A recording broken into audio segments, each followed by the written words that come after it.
ওমানে তীব্র ঝোড়ো হওয়ার পাশাপাশি নতুন করে বৃষ্টির পূর্বাভাস দিয়েছে দেশটির আবহাওয়া বিভাগ।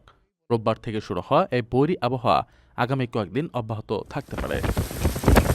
পূর্বাভাস অনুযায়ী সাগরের তীরবর্তী প্রদেশগুলোতে দক্ষিণ পশ্চিম দিক থেকে তীব্র বাতাস বয়ে যাবে।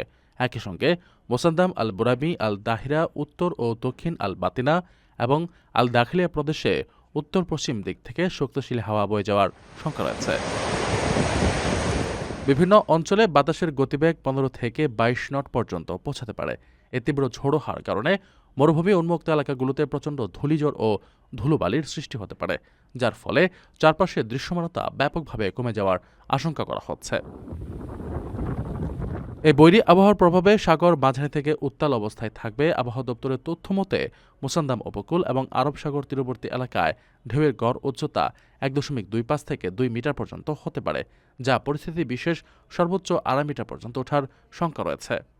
এমন অস্থিতিশীল পরিস্থিতিতে উপকূলীয় এলাকার বাসিন্দা ও সমুদ্রগামী নৌযানগুলোকে বাড়তি সতর্কতা অবলম্বনের পরামর্শ দেওয়া হয়েছে।